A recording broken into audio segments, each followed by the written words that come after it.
Olá, sejam todos muito bem-vindos ao Universo da Biologia Molecular. Eu sou Eduardo Castanho e eu recebi uma pergunta no meu Instagram de um aluno que ela faz sentido, essa pergunta faz sentido e talvez você tenha essa dúvida também.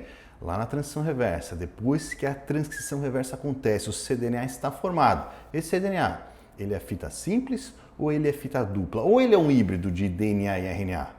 E quais são os impactos disso nos passos seguintes, numa PCR em tempo real, por exemplo, que você vai fazer lá na frente.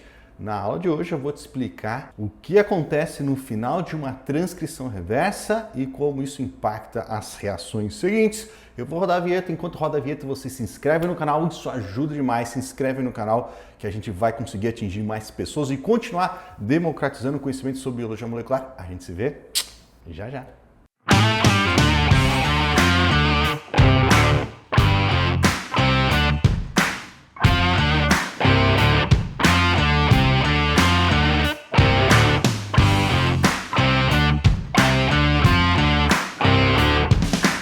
Maravilha, então vamos falar o que acontece aí na transição reversa, mas antes eu quero falar para você sobre o Clube DNA, nossa escola amada, nossa escola online sobre biologia molecular. E eu quero lembrar você, se você não conhece, apresentar o clube para você, mas se você já conhece, lembrá-lo que você pode ser um profissional de sucesso se aprimorando, conhecendo, dominando as técnicas de biologia molecular. Já faz um tempo, tem uma migração aí no mercado, a dinâmica do mercado vem mudando, que a gente está vendo que o conhecimento sobre biomol está deixando de ser um diferencial profissional, está passando a ser um pré-requisito.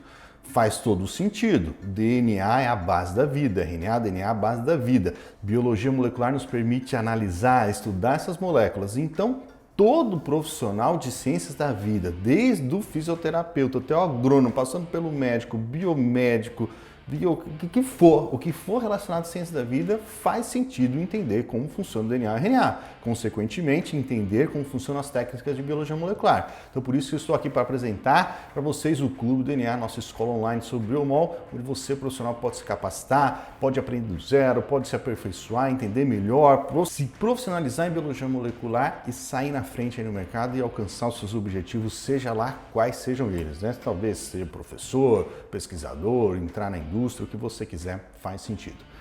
E quem é membro do clube vai ter acesso aí à aula, toda semana tem uma aula nova lá, às vezes é gravada, às vezes ela é ao vivo, tem apostila, tem certificado, tem aplicativo que você pode baixar as aulas e assistir elas offline se você quiser. Você pode testar grátis o clube, se você não conhece, quer conhecer, você tem 7 dias para testar ali, não paga absolutamente nada, apesar que o clube ele já é barato. E além das aulas que tem toda semana, né, às vezes tem aula avulsa, como acontece aqui no YouTube, mas às vezes tem aulas que são de curso. Então nós temos lá as aulas avulsas, mas nós temos cursos completos também lá dentro. Então, por exemplo, é um curso que eu gosto muito que está lá no clube, é um orgulho ter feito esse curso aqui. É o curso de PCR em tempo real, é um curso de PCR em tempo real que vai do zero ao avançado na teoria e na prática, gravado em laboratório. Eu fui no laboratório, dei aula toda teórica, falando de tudo, desde a extração, desde a coleta da amostra, extração, o cDNA, tudo, até a análise dos dados na PCR em tempo real, na teoria, e depois eu vou no laboratório e faço tudo na prática. Então, hoje eu estou dando destaque para esse curso aqui, mas tem outros vários de CRISPR, sequenciamento de nova geração, tem um monte de coisa lá. Vai conhecer o clube que vale a pena. Mas vamos começar aqui a nossa aula falando da transição reversa. Para você entender o que eu vou falar aqui para frente, você tem que saber o que é a transição reversa, como ela funciona, o que é o cDNA, assim por diante. Se você não sabe, chegou aqui e não sabe, eu vou deixar uma aula completa sobre transição reversa aqui em cima. Você assiste lá primeiro, depois você vem para cá para entender aqui o racional, beleza? Então vamos lá, transição reversa é um mal necessário para quem trabalha, para quem estuda, quem manipula RNA. Alguns pesquisadores, alguns laboratórios têm a necessidade de manipular RNA. Então, por exemplo, quem trabalha com análise de expressão gênica, quem faz detecção de patógenos como um vírus que contém RNA, tipo o SARS-CoV, do Covid, vai ter que manipular o RNA. Só que o problema é que não dá para fazer PCR em tempo real, PCR digital a partir de RNA. Não dá. Simplesmente a enzima que faz a PCR, que aguenta a variação de temperatura ali nessas reações, elas não funcionam a partir de uma molécula de RNA. Então é necessário sintetizar uma molécula de DNA complementar ao RNA molde, né, que é a molécula original. E a transição reversa é justamente isso, é essa reação que nos permite sintetizar uma molécula de DNA a partir de uma molécula de RNA. Estou dando contexto aqui para a gente chegar a responder a pergunta da nossa aula.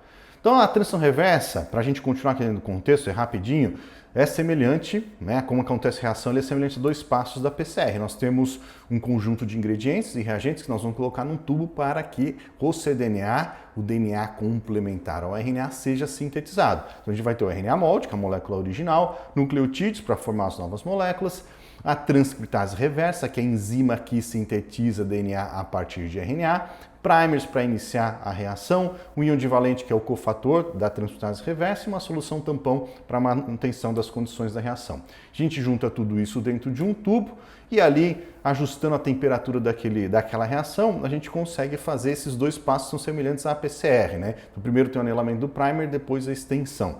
Então aqui eu coloquei uma temperatura e um tempo genérico, 25 graus Celsius por 5 minutos.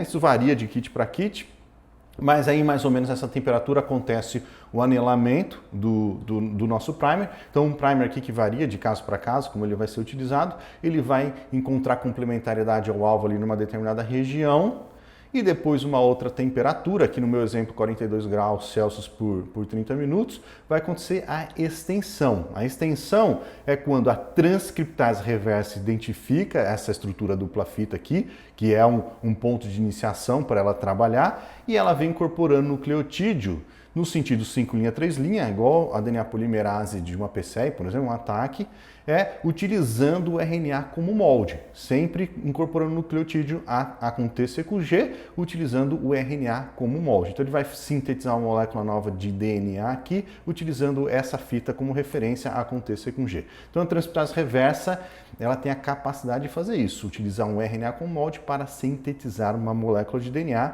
que é o cDNA. O C do cDNA é justamente o DNA complementar ao RNA.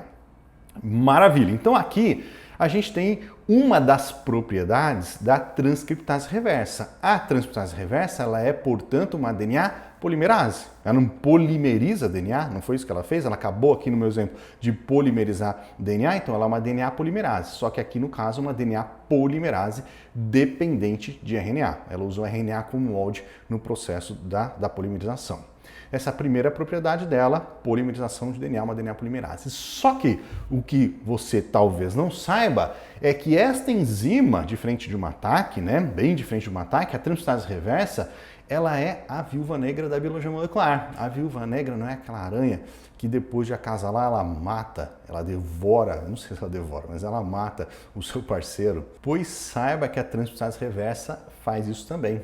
Ela, além de ter a capacidade de sintetizar cDNA, ela tem a capacidade de degradar o RNA que foi utilizado como molde. Depois que essa estrutura híbrida aqui é formada, nós temos o cDNA, o DNA associado ao RNA, a transcriptase reversa, ela reconhece essa molécula, que é essa estrutura híbrida, e ela degrada justamente o RNA que serviu como molde. Então, no fim do processo, não temos uma estrutura híbrida DNA e RNA, porque a enzima, a transcriptase reversa, ela vem degradando o RNA que foi utilizado como molde.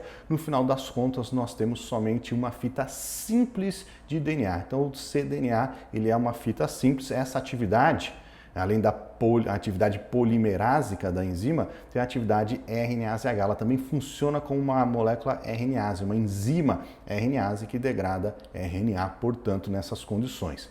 Então, no final do processo, nós temos uma molécula de DNA fita simples. Claro, existem protocolos que...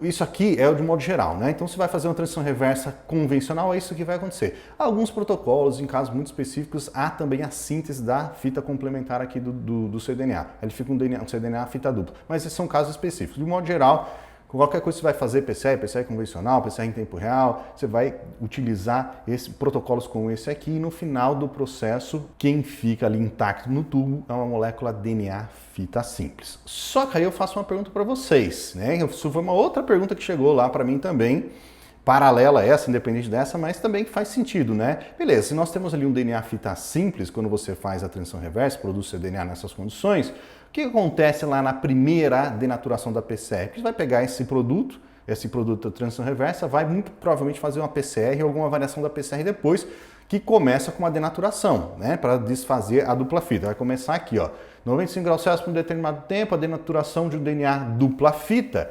Dupla fita, com um DNA dupla fita, DNA genômico, não um cDNA, você faz aí a denaturação para separar quebrar as pontes de hidrogênio e formar as duas fitas simples ali para a reação acontecer. Mas o que acontece quando você tem um cDNA, ele é fita simples? Talvez você não precise desse primeiro passo de denaturação, poderia ir direto para o anelamento dos primers, por exemplo? Seria inútil fazer uma denaturação aí? Ou teria algum problema fazer a denaturação a partir de uma fita simples? Não, você precisa fazer o passo de denaturação também, mesmo que você esteja trabalhando com DNA fita simples. Por quê? Porque esse seu cDNA, depois que ele foi sintetizado, muito provavelmente ele ficou ali um tempinho no gelo, em temperatura ambiente, foi armazenado, você teve que, sei lá, fazer diluição dele, manipulou ele de alguma maneira, e neste processo, muito provavelmente o que aconteceu foi ele se enovelar, ele formar uma estrutura secundária sobre ele mesmo. Afinal de contas, existem, como ele é fita simples, existem nucleotídeos, porções dessa molécula, que podem se associar a elas mesmas. Como aqui, ó, a molécula se dobrou, essa porção, esse nucleotídeo dela encontrou complementariedade a esse outro nucleotídeo dela e se ligou a ele mesmo, formando uma estrutura secundária. Isso acontece muito com RNA fita simples também, né? Então ele forma uma estrutura secundária aqui. Então, no final das contas, apesar dele ser fita simples no final do processo, em baixas temperaturas ele vai formar essas estruturas, ele vai se associar, se anelar a ele mesmo, formando algumas regiões ali de fita dupla, né? Ele era fita simples e formou algumas regiões de fita dupla. Então, a 95 graus Celsius, no primeiro passo da extensão, serve, entre outras coisas, para desfazer essa estrutura secundária e para a PCR começar a acontecer. Aí ela vai acontecer normalmente, vem o anelamento dos primers, né? Os primers vão se anelar, vai acontecer a extensão, a DNA polimerase faz a extensão aqui da nova fita, e no final do primeiro ciclo teremos, portanto, aí a fita dupla, né? O cDNA foi utilizado como template, aí no final do processo teremos uma fita dupla, aí o processo vai começar novamente, no segundo ciclo, agora a partir de uma fita dupla, e aí denaturação, anelamento dos primers e extensão. Beleza? Então, respondendo a pergunta, o cDNA, ele é fita simples. Depois que acontece transição reversa, ele é fita simples por conta da atividade RNase H da própria transcriptase reversa. E eu vou terminar essa aula aqui com um lembrete. Se você vai fazer transição reversa para PCR em tempo real, diferente, talvez em aplicações mais complexas como o NGS, talvez fuja um pouco, mas de modo geral, o cDNA que você acabou de sintetizar, ele não deve ser quantificado. Ele não deve ser quantificado. Você não quantifica cDNA, você quantifica o RNA, mas o cDNA produzido não. E se você não sabe por quê, eu vou deixar a resposta dessa pergunta, desse enigma, aqui nessa aula, que eu já falei algumas vezes sobre isso. Isso é muito importante. Muito obrigado, você ficou até aqui, assistiu o vídeo até o final. Não se esqueça de se inscrever aqui no canal e me seguir lá no Instagram também, no @universo_da_biomol. Eu estou lá no Instagram também, em contato mais direto, respondendo caixinhas de perguntas e respostas. A gente se vê aí na próxima aula. Tchau, tchau.